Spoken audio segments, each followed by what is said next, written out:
Bienvenido al capítulo 14 de Crimen Blog. Suscríbete y dale me gusta. Prepárense para una inmersión en la mente de uno de los criminales más enigmáticos de España, Alfredo Galán, el asesino de la Baraja. Un caso que, a pesar de su resolución, sigue dejando un reguero de preguntas sin respuesta. Efectivamente, la sola mención de las cartas junto a las víctimas, un escalofrío recorría España. Y es que, ¿quién era realmente Alfredo Galán? ¿Qué lo empujó a cometer actos tan terribles? Hoy vamos a adentrarnos en los detalles de este caso explorando no solo los hechos, sino también las sombras que aún lo envuelven. Empecemos por el principio. Alfredo Galán, nacido en Puerto Llano, Ciudad Real, en 1977. Un chico aparentemente normal, incluso descrito como introvertido por sus profesores.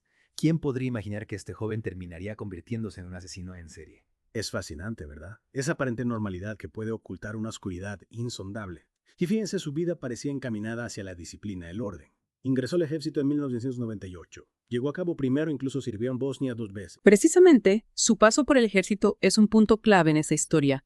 ¿Cómo afectó su experiencia en Bosnia a su psique? ¿Pudo ser un factor desencadenante de su posterior comportamiento? Son preguntas que debemos considerar. Lo que sabemos es que en el ejército no todo fue fácil para Galán. Intentó ascender a sargento, pero no lo logró. Más tarde fracasó en las pruebas físicas para ingresar a la Guardia Civil. Frustración contenida. Un indicio de la rabia que se gestaría en su interior. Es una posibilidad. Y luego llega el 2003, un año crucial en la vida de Galán. Primero, la tragedia del Prestige, ese terrible desastre ecológico que conmocionó a España. Galán participó en las tareas de limpieza del Chapapote, una experiencia que sin duda debió ser impactante. Imagínense la impotencia ante un desastre de esa magnitud, la lucha contra un enemigo invisible e implacable. Podría haber sido un detonante para su inestabilidad emocional. Es posible que la experiencia del Prestige haya contribuido a su declive. Después de aquello, Galán roba un coche, tiene problemas disciplinarios, le diagnostican neurosis y ansiedad. La espiral descendente se acelera. Finalmente, en marzo de 2003, es dado de baja del ejército. Consigue trabajo como vigilante de seguridad en el aeropuerto de Barajas, en Madrid, pero la semilla del mal ya está sembrada. Entre enero y marzo de ese mismo año, Madrid se convierte en el escenario de sus crímenes. Víctimas aparentemente aleatorias asesinadas a sangre fría. Un modus operandi escalofriante, disparos en la cabeza, el cuello o la espalda a corta distancia. Un detalle que nos indica que probablemente sus víctimas no tuvieron tiempo de reaccionar, quizás tomadas por sorpresa. Utilizaba una pistola Tokarev TT-33, un arma que había adquirido durante su estancia en Bosnia. Hablemos de las víctimas. El 24 de enero de 2003, Juan Francisco Ledesma, un portero, es asesinado de un disparo en la cabeza mientras alimenta a su hijo de 2 años. Una imagen terrible que nos muestra la crueldad sin límites de Galán. Brutal, sin duda. Y lo que hace aún más escalofriante este primer asesinato es que Galán no deja ninguna pista, ninguna firma. Es como si todavía estuviera probando las aguas, tanteando el terreno. Es como si el monstruo aún no hubiera despertado del todo. Pero el 5 de febrero y la historia da un giro macabro. Ese día, Galán comete 2 asesinatos que conmocionan a Madrid y desatan una ola de terror. Primero, Juan Carlos Martínez Tacio, un empleado de limpieza, es asesinado en una parada de autobús. Y junto al cuerpo, un haz de copas, la primera aparición de la firma Bácara que daría nombre al asesino. Un detalle que aterrorizó a la población y, según sabemos, fascinó al propio Galán. Busque las cartas. ¿Qué mensaje quería transmitir? Un juego macabro. Es una pregunta que intriga a los investigadores y al público en general. Algunos sugieren que las cartas representaban un desafío a la policía, una forma de burlarse de su incapacidad para atraparlo. Otros apuntan a un trastorno de personalidad o a una fijación patológica. Sea como sea, el misterio persiste. Y precisamente esa falta de un móvil claro aumenta la inquietud. ¿Qué buscaba Galán? Satisfacer una sed de sangre. Demostrar su poder. La mente de un asesino en serie es un laberinto difícil de descifrar, pero volvamos a la cronología de los hechos. Tras los asesinatos de la pareja en Arganda del Rey, el silencio se apodera de Madrid. La policía trabaja sin descanso, pero Galán parece haberse esfumado. Un silencio que, como decíamos, se rompe de forma abrupta el 3 de julio de 2003. Alfredo Galán decide confesar. Si han oído bien, el asesino de la Baraja decide entregarse, y lo hace de la forma más inesperada. Acude a la policía local de Puerto Llano, su pueblo natal, en estado de embriaguez. Imagínense la escena. Un hombre ebrio balbuceando que es el asesino que tiene en vilo a toda España. Los agentes no le creen. Piensan que es una bruma de mal gusto o un delirio provocado por el alcohol. Pero Galán insiste. No se rinde. Decide acudir a la Comisaría Nacional y allí, frente a los agentes, repite su confesión. Soy el asesino de la Baraja, dice. Y para demostrar que no miente, revela un detalle crucial que la policía no había hecho público. Unas bajo la manga, por así decirlo.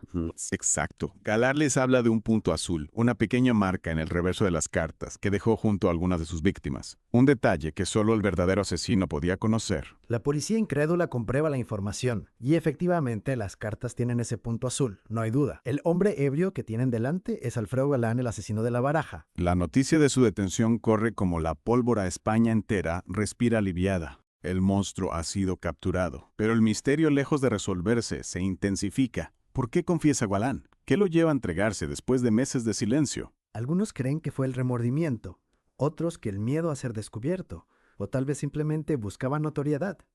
Quería asegurarse de que su nombre y su macabra historia quedaran grabados en la memoria colectiva. Sea como sea, la confesión de Galán abre un nuevo capítulo, en este caso el juicio. Y aquí la historia da un giro aún más sorprendente. Galán se retracta de su confesión inicial. Afirma que fue obligado a declararse culpable, que Unión Nazi lo amenazó con hacer daño a su familia si no se echaba la culpa de los crímenes. Una historia rocambolesca que no convence a nadie. Las pruebas contra Galán son abrumadoras. El casquillo de bala que mató al portero, las prendas que usó en los crímenes, su viaje a Bosnia donde adquirió la pistola Tokarev. Todo apunta a él. Además, los asesinatos cesaron justo después de su detención.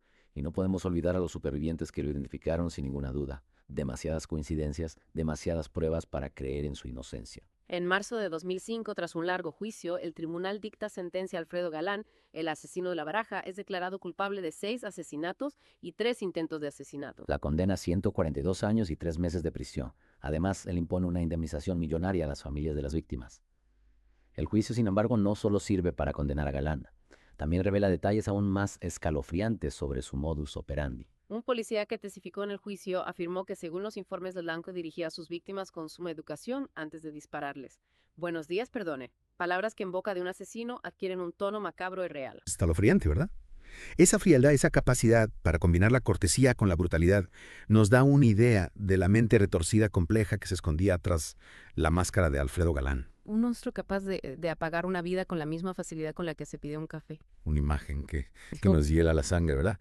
Pero a pesar de la condena, a pesar del cierre del caso, el misterio de Alfredo Galán, el asesino de la baraja sigue vivo. Porque al final la gran pregunta, la que nos ronda a todos, sigue sin respuesta. ¿Por qué? ¿Qué lo empujó a cometer esos crímenes atroces? Fue la guerra, la frustración, un deseo de notoriedad. Se barajaron muchas teorías durante la investigación. Algunos expertos apuntaron a un posible trastorno de estrés postraumático derivado de su experiencia en Bosnia. Otros a una personalidad psicopática con tendencias sádicas. Incluso se habló de una posible inspiración en otros asesinos en serio como Jack el Destripador.